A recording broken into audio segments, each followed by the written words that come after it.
Okay. I can't get it any closer. How's that? A murder investigation being launched into the death of another Russian on British soil.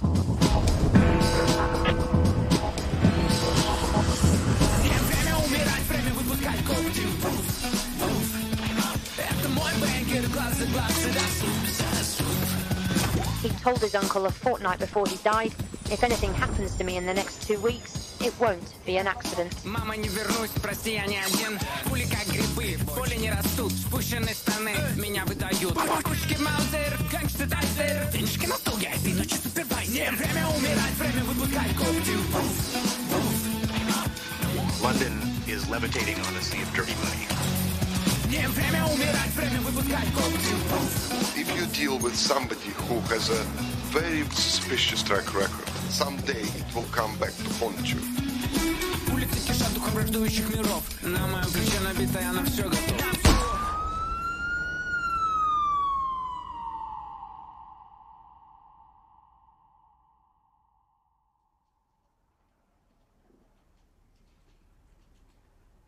I read all those 7 articles published by BuzzFeed, and I think everything what they're writing in all these 7 articles is absolute nonsense. So every article, if you take every article and analyze that from the beginning to the end, every article is simply false. It's an invention. It's a legend. It's a journalistic legend, nothing else. Some of the cases are simply stupid. For example, Gareth Williams. It's a strange case, but definitely Russia was not involved in Gareth Williams' strange death. Why he died, what happened, it's entirely unknown. You can make a long theory of it, but he was definitely not assassinated by the Russians. There was no any reason to get rid of him. Nothing. There's no any fact proving that. And this goes exactly with every other case. One of the more bizarre deaths on the list of 14 is the spy in the bag. It's an extraordinary mystery and has perplexed the public here for years. The British people, it's Agatha Christie, love the whodunit. Like, it's Colonel Plum in the lounge with a candlestick. Gareth Williams worked as a codebreaker at MI6. He apparently was investigating Russian money laundering networks in the months before his death. And he was found dead in very suspicious circumstances. Gareth's body had been placed inside a sports bag, which itself had been placed inside the bathtub of his apartment. It had been padlocked from the outside, and the key to the padlock was underneath his body, inside the bag. I was contacted to attend the crime scene itself. I'm quite small and flexible. I was a similar size to Gareth Williams. When I first saw the crime scene, I think it was quite overwhelming. I expected to see a very untidy area and lots of struggle, but there was no signs of struggle anywhere within the flat. Everything had been forensically examined. There was not a mark of Gareth's fingerprints on the padlock, the bath, the shower screen. It's impossible to live in a flat and not to leave your fingerprints and your DNA and forensic traces all over it. Another suspicious factor is the heating in the flat had been turned up to near enough the maximum, even though it was mid-August, which meant that his body was so badly decomposed by the time it was found that it was impossible to run any particular toxicology tests to determine whether he'd been poisoned or really to determine his actual cause of death. MI6 hadn't raised the alarm despite the fact that Gareth had been missing from work. It was about a week before someone actually decided to visit his flat. Theoretically, this is possible to do. I think it is more probable that Gareth was on his own at the time of his death. I was asked to recreate various scenarios. I spent hundreds of attempts to actually get in the bag.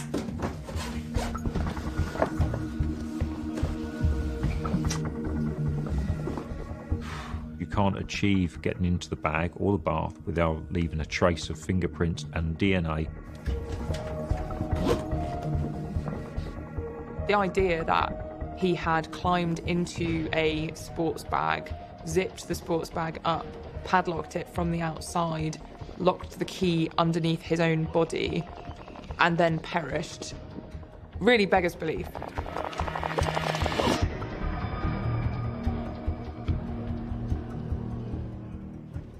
I have to say, I thought the investigation did their level best to really get to the bottom of this, and I don't know if people do connect this case to Russians or international espionage.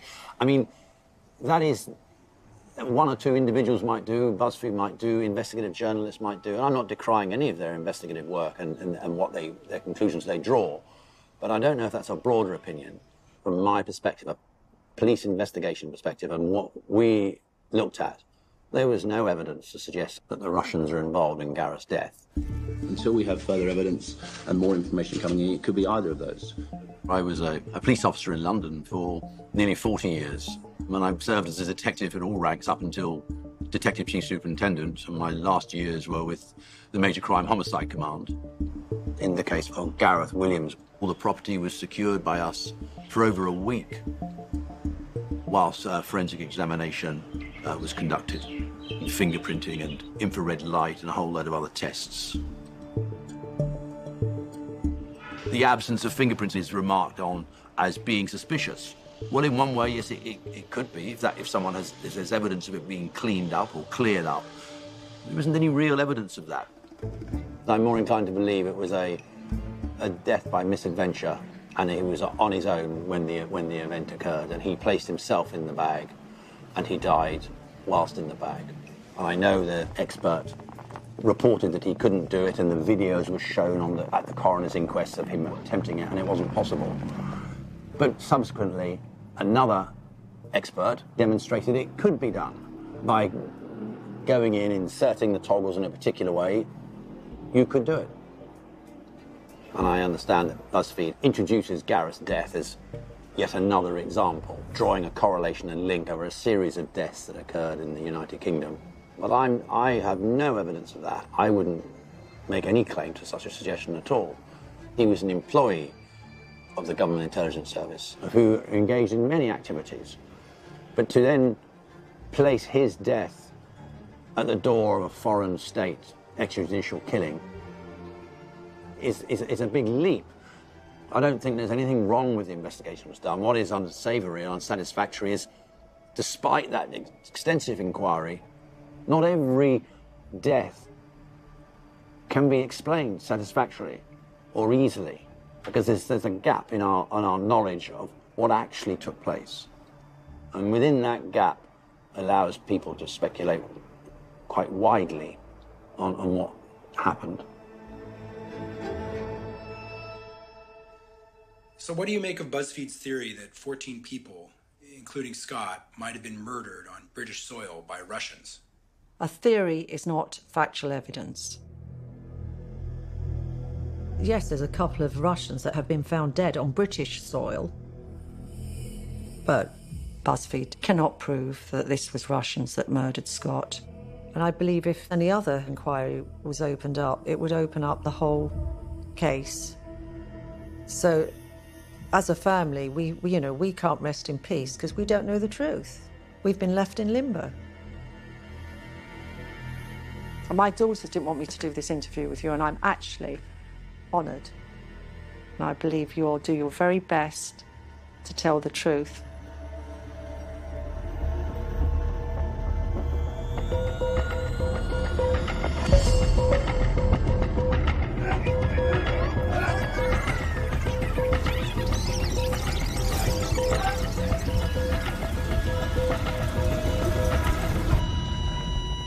I don't know why Michelle feels that. I know that she has adopted different viewpoints at different times about what might have happened. But I just know that what we have in the documents is highly compelling, and he's at the centre of a web of individuals who are all connected. That's really the thrust of our story.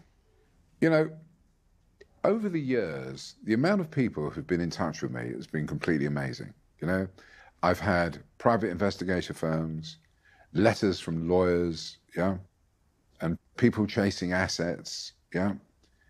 Not one person has actually found anything of any significance. supposedly Berezovsky was murdered, Scott was murdered. I don't think that was the case at all. I think it's just been a set of circumstances which just fits. The door was locked and there was no signs of a forced entry, and it was locked from the inside. Do I believe that he was thrown out a window? I don't think so. I mean, no. Do I believe that he intended to commit suicide? Maybe yes, maybe no. Maybe he just slipped on the ledge. I don't know, is the answer. So you had no sense that anyone in the Kremlin or Vladimir Putin was enraged because of Scott's relationship with Boris Berezovsky? I have absolutely no idea whatsoever. You've got sensationalist articles have been written about this for years and years and years. It keeps on getting dragged up again and again and again. But do I believe that he was, let's put it bluntly, bumped off by, Russian mobsters? No. With a capital N. No. How do you respond to any critic who says you guys are grasping at straws? You're stringing things together that aren't connected. Yeah. So, and I think that's a reasonable question. People might look and say, this story's insane. You've just done you're just joining the dots. It doesn't make any sense. This is so serious. The US intelligence community was drawing up a report about these people and assessing the likelihood of Kremlin involvement in their deaths. Do you believe that the Russian state has sanctioned or been able to assassinate people on British soil? Well, there is no need to believe if you know for sure.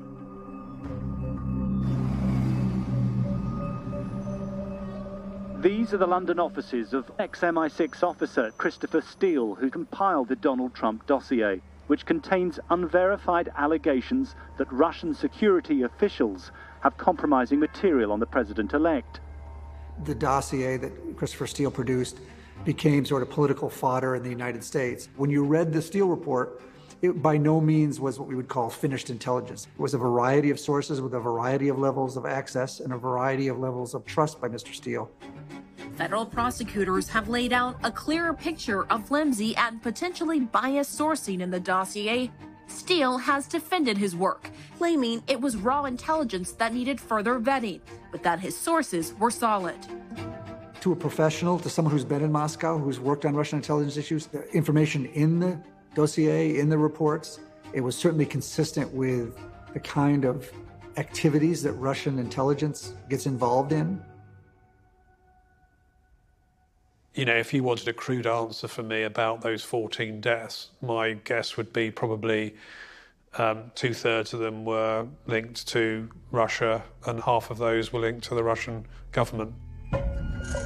One of the problems that we all have in assessing these suspicious deaths is that you're dealing with an environment which is totally unlike our own society.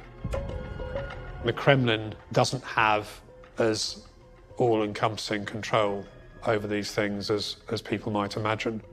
In Russia, you have an overlapping morass between the Kremlin, the intelligence services, business oligarchs, and organised crime. And so when you look at any one of these, it's really quite difficult to assess the true motivation that might have been behind one of these suspicious deaths. Clearly, there are cases which are very clear-cut, like Litvinenko, where you're looking at something very unusual, an unusual methodology and so on. In a case like Berezovsky, there are any number of explanations as to what it might be. There's not an obvious state motivation. You're at this kind of interface between oligarchs, the Kremlin, and the intelligence services, all in a kind of overlapping, indistinct structure. When we first published, it was honestly gutting that it barely made a ripple. And it was only when Skripal happened, everything changed overnight. Tonight, Sergei and Yulia Skripal are in a critical condition in hospital here in Salisbury. In the case of Sergei and Yulia Skripal, the former Russian spy and his daughter who were poisoned on the streets of Salisbury, the Russian state has targeted a defector and his daughter And they've used the Soviet nerve agent Novichok to target those two people, thereby indiscriminately exposing hundreds of members of the British public to an internationally outlawed weapon of war, a weapon of mass destruction. And then not only that, the poison, it was picked up by two poor unsuspecting people who went bin diving for stuff, and one of them died. And then, only when that happened, that entire insane sequence of tragic events, did people look at our stories and go, oh my God, they're right. And it was so bizarre. Nobody listened, Skripal happened, and we saw the results of our reporting just being copied out everywhere by other news services.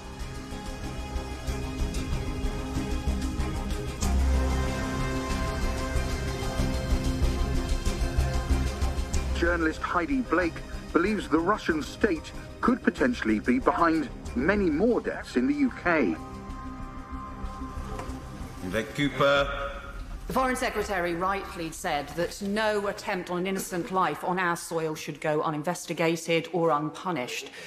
But what about the 14 cases where the UK authorities, in many of these cases, have concluded that these were suicides, despite the fact that there has now been considerable reported evidence, including in the BuzzFeed report, of further evidence that casts serious doubt on those conclusions, and there are serious questions about whether the police investigations were thorough enough. I must say that the Right Honourable Lady is perfectly right. There are a number of deeply troubling cases, Mr. Perapationi, for instance, and to the best of our knowledge, there is no further evidence that points in the direction of criminality. But I think what she says is very important, and we will certainly follow it up, and I will certainly have that discussion with the Home Secretary. It was looked at because the police were ordered to do a review into a lot of the deaths we reported on. They were just like, yeah, there's nothing going on. But it was fascinating because after that, it then came up in the Russia report. You know, there was a big report into Russia and there was a section within it on suspicious deaths that were linked to Russia. Mr. Dominic Grieve. When the Intelligence and Security Committee of Parliament was reformed, we announced immediately that one of our priorities was to carry out an inquiry into Russia's covert activities and whether we had the appropriate responses to it. The Intelligence and Security Committee of Parliament decided to carry out an inquiry into Russia. We wanted to look across the full spectrum of Russia's activities. Rather than publishing an inquiry with very substantial redactions, we decided to publish a report which had as few redactions as possible.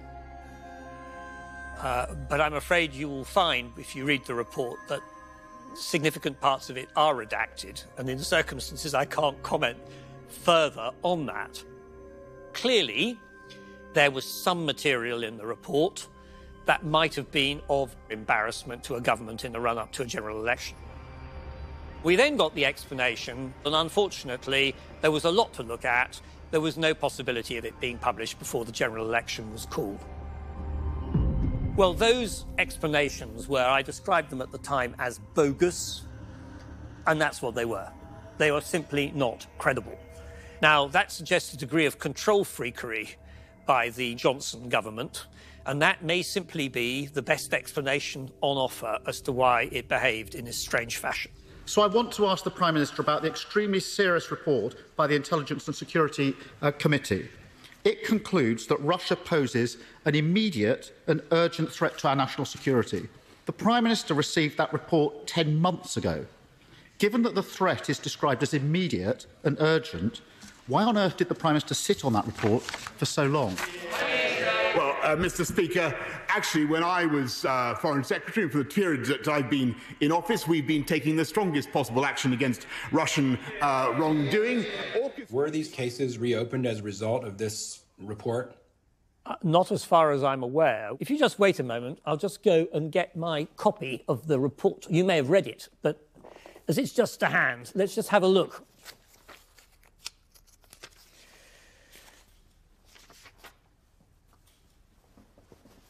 Yeah, here we are. It's perfectly clearly laid out. It says that we made inquiry, we received a reply by the intelligence agencies, but it's not one which I can share with you. What that reply is redacted out. And that's as far as I can go to answering your question. So essentially, that's as far as the British government will go to answering that question. Yes. It's the view that was taken was that the answer that was given needed to be redacted because of national security implications, and it had to be based on that criteria. I'll make that quite clear.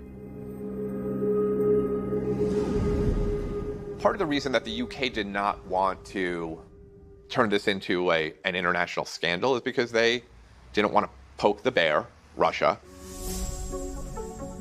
You've got trillions in deals coming into the country from Russia. Money can buy you impunity, which frankly I find quite terrifying. London is levitating on a sea of dirty money. I've brought this to the attention of all sorts of regulators, government officials, parliamentary committees, and there have been no consequences. Why has there been no consequences? Because there's so many people benefiting from it.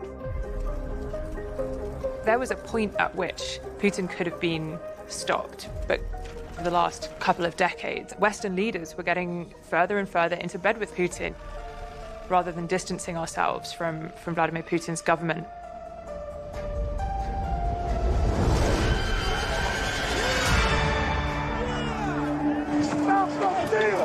The Western world is going through a period of a crisis of confidence and legitimacy for all kinds of different reasons. And this provides the Russians with an opportunity.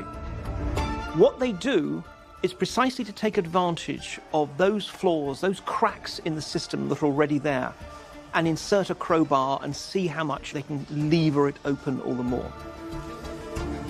Russia's posture has become more and more menacing, more and more aggressive, in plain sight of the British authorities. Putin had to be stopped after Litvinenko's death. And he had to be stopped when he seized Crimea. And what happened? Nothing. Russia has invaded Ukraine. He felt that he can do whatever he wants.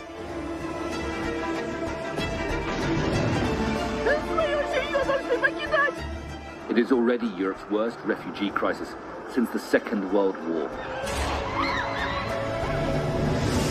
Putin wants his enemies to know that if you anger him, if you betray the motherland, there is no safe place for you. Wherever you are, his assassins will hunt you down. There is no room for the British government to ignore what has happened on British soil. And what we see now is the consequences of that failure to take a firm line. The West has an enemy, a very serious enemy, a very aggressive enemy. And the enemy which is not restricted or contained by anything. If you don't understand that, it's time now to fight back. Then when you start to understand this, maybe too late.